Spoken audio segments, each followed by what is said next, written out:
네, 주도주 발굴의 달인 김성준 어드바이저와 함께하는 투자 핫플레이스 시작하겠습니다. 위원님 안녕하십니까? 예, 안녕하세요. 네, 오늘은 시장에서 특징이 되고 있는 섹터 중에서 MLCC 관련한 삼성전기부터 살펴보겠습니다. 반도체주들 내에서 오늘 MLCC 관련한 종목들이 강한 가운데 삼성전기의 경우에는 개별 이슈까지 소화하고 있는데 증설을 풀가동한다라는 소식도 있고 그리고 필리핀 쪽에 공장을 증설한다는 소식까지 들려오고 있는데 주가는 사흘 연속 오름세, 두 자릿대 급등 신고가 경신까지 나왔습니다. 반도체 안에서도 굉장히 빠른 순환매 돌고 있는데 이제 MLCC의 때가 온 걸까요? 사실 최근 3거래일 동안에 30% 이상의 급등세를 좀 보여주고 있습니다. 기본적으로 이제 디램 같은 경우에는 이제 3사가 과점하고 있는 그런 시장인 반면에 이 MLCC 쪽은 일본 업체 한 군데와 삼성전기가 전체 글로벌 점유율 90% 이상을 차지하고 있는 거의 뭐 독과점에 가까운 그런 이제 사업 분야이긴 한데요. 아무래도 뭐 AI의 이런 이제 훈풍 속에서 디램 가격의 급등 이외에도 이제 MLCC 역시도 뭐 추가적으로 이런 또 이제 급등의 가능성, 상승의 가능성들이 상당히 높다라는 것들이 연이어 지금 계속 나오면서 목표가가 계속 상향 리포트가 나옴에도 불구하고 주가가 오히려 더 앞서갈 정도로 상당히 좀 가파른 그런 강세를 보여주고 있는데요. 사실 이러한 흐름들이 이게 일시적일 수 없다. 오히려 저는 뭐 변동성은 좀 커질 수 있겠습니다만은 그래도 저는 조금 더 우상향할 수 있는 그런 그림들이 삼성전기에서 나타날 가능성이 높다라고 보여지고요. 사실 이 목표 주가의 의미가 크지 않을 것 같습니다. 아무래도 뭐 삼성전자나 SK하이닉스도 요즘에 계속돼서 상향 리포트들이 지금 나오고 있는 것처럼 삼성전기도 그런 흐름들을 조금 더 저는 이어갈 수 있지 않을까라는 관점에서 계속 좀 관심 있게 보셔야 된다라는 말씀드리겠습니다. 정말 삼성전자와 SK하이닉스를 본다면 목표 주가가 의미가 없을 정도로 지속해서 올라가는 만큼 그에 대한 낙수효가 기대되는 삼성전기 또한 목표 주가는 의미가 별로 없을 것 같다라고 말씀을 해주셨습니다.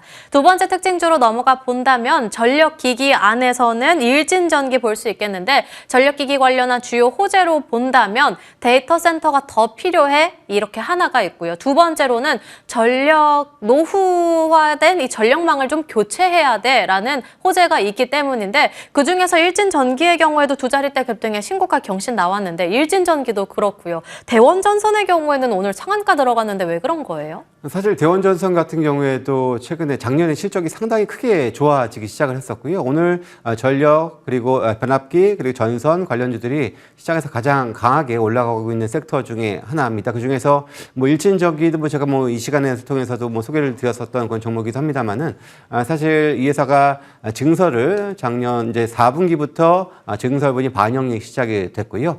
아무튼 올해는 온기로 그런 증설분이 반영이 된다라는 부분들 통해서 올해 이익 성장률 측면에서는 여타 변압기 업체 중에서 가장 좀 성장률 높은 이런 또 가능성이 있는 회사가 바로 일진전기라고 할 수가 있을 것 같고요. 물론 오늘 일진전기 이외에도 뭐 다른 변압기 회사들 전반적으로 다 급등세를 좀 보여주고 있고 말씀하신 것처럼 미국의 노후 설비 교체뿐만 아니라 유럽도 마찬가지 그런 수요가 계속해서 나타나고 있고 이 전력의 인프라 이 부족 현상들은 당분간 지속될 수밖에 없는 빅사이클이기 때문에 저는 뭐 일진전기 급등은 해 있으나 여전히 저는 그렇게 비싸지 않다라고 말씀을 드릴 수 있을 것 같습니다. 전력기기 안에서 이익 성장률이 가장 기대되는 종목으로 일진전기 두 번째 특징주로 골라주셨습니다. 세 번째 특징주로 넘어가 본다면 식품주 내에서 삼양식품을 볼 수 있겠는데 주말 사이에 미 대법원에서의 관세가 위법 판결이 났다라는 소식에 대해서 트럼프가 자네들 좀 실망이야 라고 설전을 벌이기는 했는데 우선 우리 시장에서는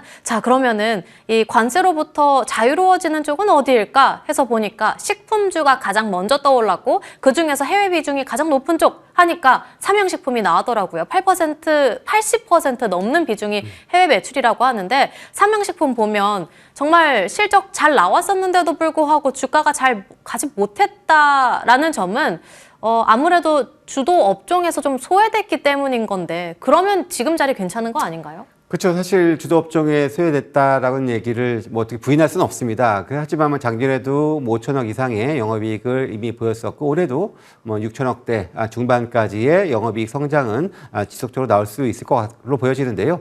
기본적으로 사실 관세 인상과 함께 사실 가격을 같이 동반 인상할 수 있는 나름의 가격 결정력도 가지고 있는 회사가 바로 삼양식품이라고 할 수가 있고요. 이번에 이제 이런 위법 판결로 인해서 이제 관세 일부 비용이 좀 줄어들 수 있는 그런 환급 가능성들도 충분히 있고요. 이미 사실 관세분 정도를 가격 인상을 통해서 반영을 해놓은 상태이기 때문에 관세가 행여 이렇게 좀 이렇게 조정이 나온다고 한들 가격 인하도 하진 않을 겁니다. 계속해서 오히려 더 마진을 키울 수 있는 그런 부분이라고 할 수가 있겠고요.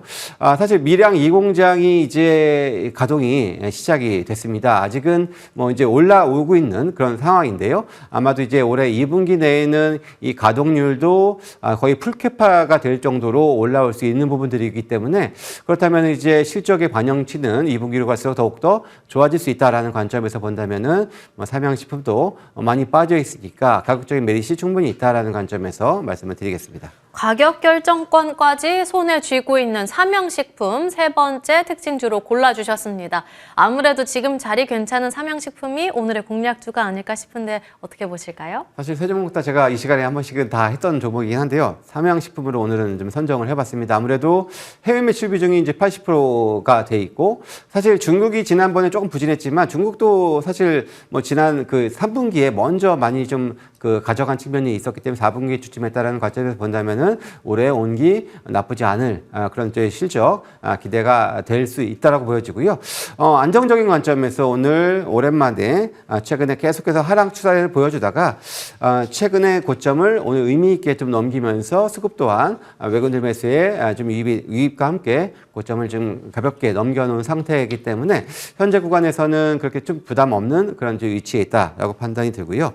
다시 한번 작년에 고점 160만 원대였는데요. 오늘은 165만 원 1차 목표가로 제시를 해드리고 손절 가격은 115만 원으로 말씀드리겠습니다. 이제는 고점도 뛰어넘을 것 같다. 165만 원 목표 주가 설정 도와주셨습니다. SK하이닉스 좀 봐야 될 것 같은 게 최태원 회장이 영업이익 145조 원 초과도 가능해 보인다라고 언급했습니다. 물론 삼성전자에 비해서 오늘 SK하이닉스는 조금 아쉽기는 하지만 그래도 또 신고가 경신까지 나왔습니다. 100만 닉스 가능하겠죠? 일단 오늘 뭐 목표가 145만 원, 아까 뭐 145조 말씀하셨는데 공교롭게 목표가 145만 원 리포트도 나온 그런 상황이긴 한데요. 사실 이 디램 가격의 상승세가 가파르게 계속해서 이어지고 있는 부분들이고요.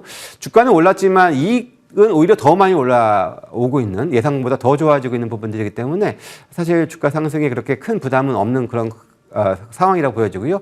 여전히 상승을 즐기시면 된다라는 말씀 드리겠습니다. 와, 상승을 계속해서 즐기면 될 것 같다. 목표 주가 상향은 정말 의미 없다라고 말씀해 주셨습니다. 지속해서 홀딩해 보겠습니다. 오늘 추가적으로 2시 반에 무료 공개 방송까지 준비해 주셨으니까 꼭 함께 하시길 바라겠습니다. 김성준 어드바이저와 함께 이야기 나눠봤습니다. 오늘 말씀 감사합니다. 네, 감사합니다.